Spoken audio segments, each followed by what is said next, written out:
them if need be. With the sub-series being introduced, it continued to overhaul the roster of characters and team members, either for the best or the worst. But one question still remained. Would we see all of them appear in one episode? Every single team member across the last 9 seasons. This seemed more like a fanfic idea if anything, and the chances were slim if Spin Master and Nickelodeon would be actually doing it. Well, it turns out they did just that. It looked like Season 9 was hinting at this throughout the season. It brought back pretty much every team member from the series. Liberty from the Paw Patrol movie, Rex, Tuck, and Ellis in Season 7, Everest and Tracker appearing in the same episode for the first time since Season 7, and the Sweetie and Arby Mission Paw episode.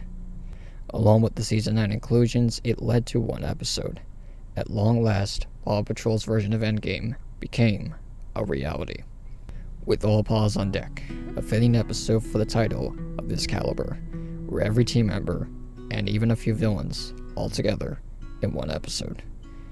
For today, we'll take a look at the special and see if it holds up to most of the eps in Season 9, and does it serve as a proper episode for Paw Patrol's 10th anniversary. Let's waste no time and get right into it. We're going to start off as always with the title card, and as you can see, all the pups, cat team members, plus Sweetie and Arby are featured, with new renderings I believe, which when talking about the original gear sets for the pups, we don't see many new renderings for them on the title cards. And a bit of a fun fact, kind of a sad one, but after 16 episodes and a half of Season 9, Marshall makes his first title card appearance of the season. I'm not joking, he has less title card appearances than Zuma has, which is 3 for him. Marshall only has 2, now with 1 in All Paws on Deck, plus Pups Save the Whale Patroller, which aired a few days ago in the US. A little off topic from the ep, but it's something interesting you might haven't picked up. So on to the actual ep, let's start with our new antagonist, specifically for this episode, the high-tech kid inventor Cody Gizmody, who is voiced by Anna Claire Bartleman. That last name might ring a bell to you because Anna is Lily Bartleman's older sister. Lily, as we know, is the current voice actress for Skye. This isn't the first time we've seen sisters voice characters on the show. Addison Hawley, who voiced Julia Goodway and eventually the cheetah, is the older sister of Caitlin Hawley, who ironically was the original voice for Skye. This is interesting not only because both pairs of sisters voice characters on the show, but the irony of it having both younger sisters voice Skye and having the older ones voice a villain character. Not to mention it happened twice. Let's shift back to Cody Gizmody. Her plan in all of this is to demolish Adventure Bay and turn it into her own dream town called Cody Cove. How original. Seems like a good plan, except for the fact that this is nearly similar to what Harold Humdinger tried to do in Pups Stop a Big Bad Bot, one of the charged up episodes from Season 6, but with a few extra steps. And now that I think about it, Cody is basically the female version of Harold Humdinger. As shown, Cody has invented a good amount of machines, such as her own flying machine, drones, the relocator device, and a robo-companion by the name of LED. Who else thought that her name was LED, like the abbreviation at first? I know I did. Mostly her role in this is to provide updates to Cody, and LED can say hello in pretty much any language, so that's neat, I guess. LED in this is voiced by Stefani Secchi, who is also the current voice actress for Farmer Yumi. Overall, I like both of these characters, LED already being one of my favorite companions on the show, though for Cody Gizmody, I'm pretty much in the same boat as I was with Coral in the Aquapups sub-series, in which I like the design for both characters but can't see another reason to like them more. Gizmody in this instance isn't the most groundbreaking villain in the show, since she's like every other villain we've seen. Though I will admit she is my favorite female human villain in the series, ahead of the Bird Lady and the Cheetah, mostly because she destroyed Mayor Goodway's tulips. It's a good day in the world when Goodway's tulips get destroyed. For that, Gizmody gets my seal approval. Moving past the new characters, let's discuss about a few moments in this app that I want to explain more on. Starting with this. As I mentioned earlier, Cody Gizmody has built a relocator device, which he plans to use to relocate all the buildings in town, even going as far as to relocate the lookout and the citizens to the moon. This whole moon thing we'll get back to later. One other thing she does with this in a high IQ level play, she relocates Ryder and the rest of the pups away from the lookout, as well as Robodog and the Paw Patroller, sending Ryder and the pups to the top of a tree, a unique place plus a nice change of scenery. What could have made this moment even more unique is if they did the briefing sequence here rather than in the Paw Patroller as done with prior episodes, like Pups Turn on the Lights and Pups Save the Merpups, to name a few.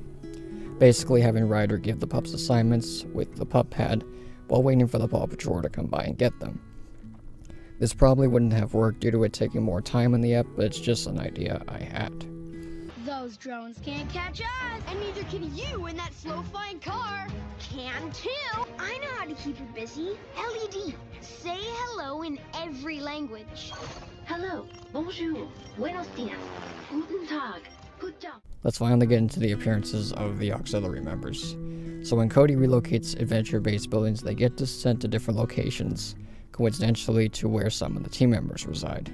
Visit Porter's Cafe to the jungle with Tracker, and the Chickaletta statue to Puplantis with Coral, for example. I'm going to bring up a few of these, starting with a pairing that I was surprised to see. The Cat Pack and the Mighty Twins hanging out with one another. An interesting one, but I think I get why the ep put them together, because in a way they all have powers of sorts. The twins having powers from the meteor, and the Cat Pack having their cat powers. This could be the reason why we see them together, and this scene does point that they did have interactions with one another. Also, it is nice to see the other sub-series members interact with one another. Next up is Sweetie and Arby. These two are an interesting case because I don't see a real reason as to why they would want to help the pups in this situation, especially Sweetie. She was on one of her heists before it being foiled by the Ferris wheel being relocated, showing she still has that greedy side to her. But that's besides the point. Point is, she doesn't have a good motivation for joining the team in the battle against Cody. Don't get me wrong, I'm glad Sweetie and Arby are appearing in this, but it seems like for the plot, they're forced into this.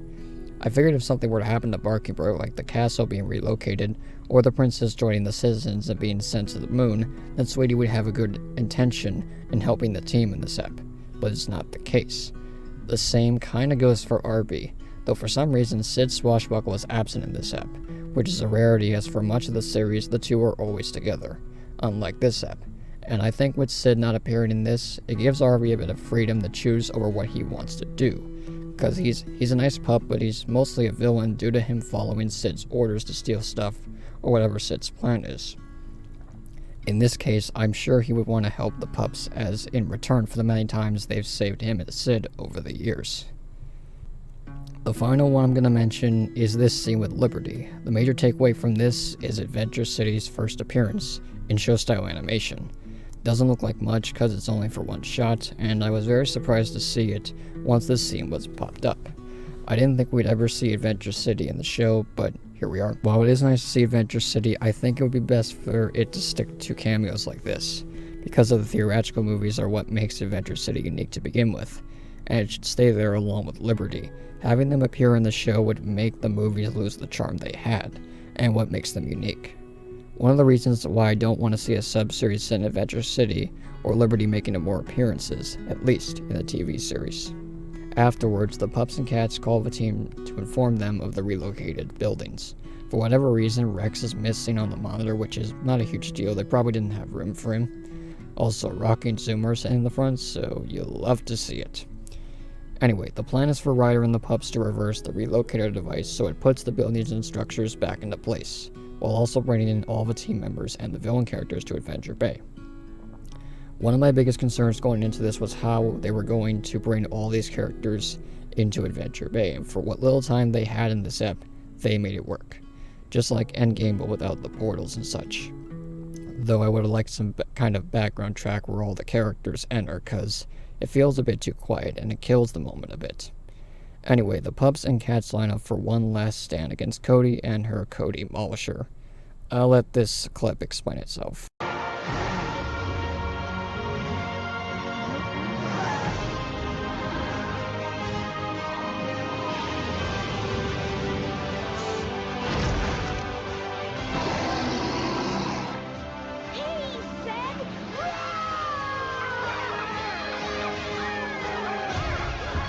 Now that right there is the best line of the whole episode. Changed my mind. Now let's discuss the final battle. This was a good one. Each pup and cat using their respective abilities and working as a team to take down Gizmodo's Demolisher. The music in the background is a nice touch to it. We also get to see a few members pair up with one another, such as Sweetie and Tracker and Tuck and Liberty. The latter I liked because we got to see a small interaction between the two, which was better than nothing. But one thing that irks me about this final battle is who was left out of it. One of them was Robodog, though he should have had some role in the battle at least. But of course, the two that they couldn't put in the final battle for whatever reason are Rocky and Zuma. Why didn't they at least get to do something in this? I will never understand. They could have had Zuma distract Cody with his buoys like he did with the drones earlier on, and I think Rocky should have been one to finish off Gizmody, as for how much focus he got early on. But it's just one of those instances where every team member is used except for Zuma, as he's gone through before, but now Rocky gets to know what Zuma's feels like half of the time. Regardless of this, the team is able to stop Gizmody, and in a taste of her own medicine, gets relocated herself. We'll talk more about where she was relocated to and why it's significant to the future of the show in a separate vid. The town holds a ceremony for the team's victory, and they even make a banner showing all the pups' icons. Of course, they miss a few. The Mighty Twins, Robodog, and Coral, I believe, are absent from this banner. Especially the twins, because they don't seem to get that much recognition in the series when it comes to merch and promotional material. This is another one to add to that. Look at that, kiddies! A parade for me! Wait, what did I miss? To wrap this in a bow, Mayor Humdinger appears at the end of the episode for comedic purposes, I guess. Honestly glad he didn't play a bigger role in this, but I'll admit, this is a good cameo from him. So now we've reached the end. What do I think of it? Well, I'll start with this. The episode did well in the small time span it was given. Again, 22 minutes isn't the solution, especially in an episode like this, where it has the potential to go further with 44 minutes. More scenes with all the members together, interacting with one another, especially with the sub-series members. This is probably the only chance you will ever have of doing it, so make it worthwhile. And just my opinion, I don't think we're going to see all these team members appear again together in the same episode. It's more of a one-shot deal, and it was only done for the special occasion of being Paw Patrol's 10th anniversary. Cody, Gizmody, and LED are all right additions to the show, but not anything too interesting that the show has already done. A little unrelated to this, but if this wasn't an all Paws on Deck special where all the team members appeared, then it most likely would have been a special or TV movie focused on Rocky. The reason I say this is because of how much screen time and dialogue he got in the first quarter of the episode, and how he was head over heels, or paws I should say, about Cody coming to Adventure Bay. Plus all the moments he had afterwards, though towards the end he doesn't really do much, and all that focus on him is forgotten about, including him not doing something in the final battle. If this wasn't the case, then give him more of a focus, a problem that he would have to solve, maybe not with water, but with his inventions. Plus you have the right villain to do it, both Cody and Rocky are inventors, so it would be interesting to see them clash against one another. Inventor versus inventor. I wouldn't call All Paws on Deck the best episode of this entire series as some have said, but I will say this, it's one of the better episodes we've gotten for the show in the last few seasons. I'd even say it's the best episode of Season 9 so far. Let me know down below what you thought of All Paws on Deck, and do you think it serves as a proper 10th anniversary special? With that said, thank you all for watching. I will see you all again next time.